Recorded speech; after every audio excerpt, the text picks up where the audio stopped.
छोटे से शहर बरेली का रहने वाला अभिनव नोएडा में इंजीनियरिंग की पढ़ाई कर रहा था। अभिनव पढ़ाई लिखाई में बहुत अच्छा था, लेकिन परिवार की फाइनेंशियल सिचुएशन कुछ खास नहीं थी। वो भी बाकी स्टूडेंट्स की तरह मस्ती करना चाहता था, पैसे उड़ाना चाहता था, लेकिन ये कुछ हद तक संभव नहीं था। अभिनव के हाथ में उसकी इंजीनियरिंग की डिग्री थी और उसने ठान लिया था कि अब तो इतने पैसे कमाऊंगा कि पैसे घर भेजने के बाद भी इतने जरूर बचे कि थोड़ी बहुत मस्ती जरूर कर सकूं। चेन्नई की एक कंस्ट्रक्शन कंपनी में उसकी नौकरी भी लग गई। पहले 10 दिन उसने कंपनी की गेस्ट हाउस में बिताए। इस बीच इधर उधर खोजबीन के बाद उसे एक 2 BHK फ्लैट रेंट पर मिल गया। ऑफिस से थका हारा अभिनव जब घर पहुंचा तो रात का खाना बनाया और उसके बाद किताबें पढ़ते पढ़ते उसे कब नींद आई पता ही नहीं चला। आधी रात गई उसकी नींद एक आवाज से टूटी। घड़ी की तरफ देखा तो करीबन 1 बजे थे उस समय। आवाज घर के मेन गेट से आ रही थी। कई सवाल उमड़ रहे थे अभिनव के मन में। कौन हो सकता है इस समय? क्योंकि इस शहर में तो वो ज्यादा लोगों को जानता भी नहीं है।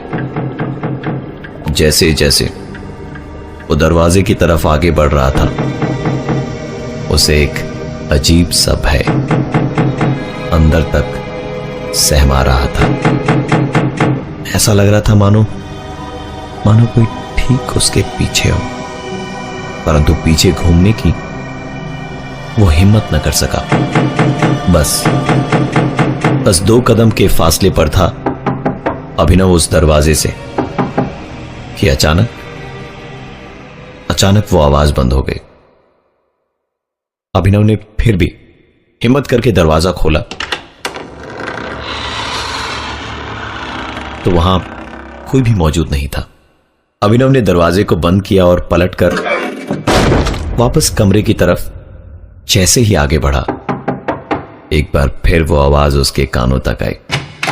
दरवाजा खोलने के लिए जैसे ही उसने अपने हाथ बढ़ाए, आवाज सामने के दरवाजे से आना बंद हो चुकी थी, क्योंकि इस बार दरवाजे पर हो रही दस्तक पीछे के दरवाजे से आ रही थी। पीछे था वो कमरा जो ब्रोकर ने अभिनव को नहीं दिया था। उस दरवाजे के सामने लगा था एक ताला और दरवाजे को कोई अंदर से धक्का दे रहा था। अभिनव और बर्दाश्त नहीं कर पाया और सीधा अपनी बिल्डिंग से बाहर निकलकर परेशानी वाली हालत में अपने दोस्त ऋषि को फोन करने लगा। ऋषि के फोन उठाने पर अभिनव ने उसे सारी बात बताई। आधे घंटे के ठीक बाद ऋषि उसके घर के बाहर था। दोनों एक साथ घर के अंदर प्रवेश करते हैं। चारों तरफ सन्नाटा था, ना कोई दस्तक और ना ही कोई और आवाज। दोनों काफी देर तक एक दूसरे से बातें करते रहे और उसके बाद तकरीबन 3-3:30 बजे उनकी आंख लगी। ऋषि को नींद में कुछ समझ नहीं आ रहा था, पर वो एक अजीब सी आवाज को सुन पा रहा था। ऐसी आवाज उसने आज से पहले कभी नहीं सुनी थी। जो आवाज अब तक उसे बड़ी दूर से सुनाई दे रही थी, वो अब धीरे धीरे और भी ज्यादा जोर पकड़ते हुए उसके कानों के पास आ रही थी। ऋषि इन चीजों को और बर्दाश्त नहीं कर पा रहा था। उसने अभिनव को नींद से जगाया और उसे सुनाई दे रही आवाज के बारे में बताया। अभिनव ने कहा यह शायद उसका वहम है। अभिनव को कोई भी आवाज सुनाई नहीं दे रही थी। ऋषि के सर से पसीना तरबतर गिरे जा रहा था, क्योंकि उसे वो आवाज साफ तौर पर सुनाई दे रही थी और वो धीरे धीरे उसे पागलपन की ओर घसीट रही थी। तभी अचानक अभिनव ने कहा कि क्या तुमने किसी के दरवाजे को खटखटाने की आवाज सुनी? ऋषि ने बताया कि उसे दरवाजे को खटखटाने की कोई आवाज नहीं आ रही है, पर इस तरह की आवाज सुनाई दे रही है।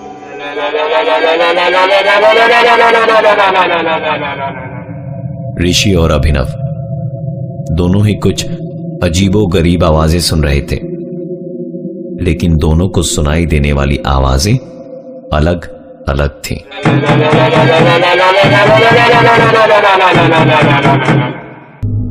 दोनों वहां से भागकर ऋषि के घर चले गए। रात बीतने के बाद सुबह ही अभिनव ने ब्रोकर को फोन लगाया और रात वाली बात बताई। ब्रोकर ने कहा, साहब नया शहर है, नए लोग हैं, इसलिए शायद आपको ऐसा लग रहा होगा। अरे 2-3 दिन की बात है, एक बार आप इस माहौल से एडजस्ट हो जाए, फिर देखिए सब ठीक हो जाएगा। पता नहीं क्यों पर अभिनव को ब्रोकर की बातें सही लग रही थी। उसने अपना काम खत्म करा और थका हारा ऑफिस से लौटकर अपने घर का ताला खोल ही रहा था कि तभी पीछे से आवाज आई, तो आप ही हैं अभिनव साहब, सुना आपको बड़ी दिक्कत हुई रात को। पलटकर देखा तो सीढ़ी पर 45-50 साल का एक आदमी बैठा था। बातचीत आगे बढ़ी तो पता चला कि वो इस मकान के मालिक हैं। अभिनव ने घर का दरवाजा खोला और घर आए मेहमान को अपने साथ अंदर ले गया। अभिनव ने कल रात घटी सारी घटना विस्तार से बताई तो मकान मालिक ने पूछा कि ब्रोकर ने आपको दूसरे कमरे की चाबी क्यों नहीं दी? वो ब्रोकर कुछ गड़बड़ तो नहीं कर रहा? दोनों बातें ही कर रहे थे कि अचानक एक बार फिर दरवाजे पर वैसी ही दस्तक सुनाई दी जो कल रात अभिनव ने सुनी थी। अभिनव ने मकान मालिक से कहा, आपने सुना ना, कल रात से ये आवाजें मुझे परेशान कर रही हैं। मकान मालिक हैरान होकर अभिनव की तरफ देख रहा था क्योंकि उसे कुछ भी सुनाई नहीं दिया था। खैर हिम्मत जुटाकर अभिनव वहां से उठा और कहा, मैं आपके लिए चाय बनाकर लाता हूं। चाय बनाने के लिए किचन में जाना तो बहाना था ताकि वो उस दरवाजे पर नजर रख सके जहां से वो अजीबोगरीब आवाजें आ रही थी। उसने चाय बनाने के लिए पानी उबालना शुरू किया और साथ ही ब्रोकर को फोन लगाया और कहा, यार सच बताना, इस घर में कुछ गड़बड़ तो नहीं है ना? इस घर के मालिक हमारे साथ यहां बैठे और पूछ रहे कि दूसरे वाले कमरे में ताला क्यों लगा रखा है। मकान मालिक का नाम सुनकर ब्रोकर की मानो हवाइयां उड़ गई। उसने दोबारा पूछा, कौन आया है आपके यहां? अभिनव ने बताया, मकान मालिक। तो ब्रोकर हड़बड़ाता हुआ दौड़ते हुए उनके घर पहुंचा। दरवाजा खुला तो सामने ब्रोकर के चेहरे की हवाइयां उड़ी हुई थी और शरीर पसीने से भरा था। इससे पहले कि अभिनव कुछ कहता, ब्रोकर ने पूछा, मकान मालिक कहां है? अभिनव ने कहा, यहीं मेरे साथ कमरे में बैठे चाय पी रहे। पर आप मुझे ये बताओ कि आपने ये कमरा बंद करके क्यों रखा? इसकी चाबियां कहां हैं? उसने कहा, चाबियां तो मैं आपको दे दूंगा, पर क्या मैं एक बार मकान मालिक से मिल सकता हूं? अभिनव उन्हें अपने साथ कमरे में ले गया। सामने टेबल पर पड़ी थी 2 कप चाय और आधी खाई हुई बिस्किट। अभिनव कमरे में इधर से उधर झांक रहा था क्योंकि जिस मकान मालिक की वो बात कर रहा था वो वहां मौजूद ही नहीं थे। और गौरतलब है कि उस घर से बाहर निकलने का सिर्फ एक ही द्वार था जहां थोड़ी देर पहले अभिनव और ब्रोकर दोनों खड़े थे। ब्रोकर ने कहा कि आप पता नहीं किसकी बात कर रहे थे, क्योंकि इस मकान के मालिक ने आज से 5 साल पहले उस बंद पड़े कमरे में फांसी लगाकर आत्महत्या की थी।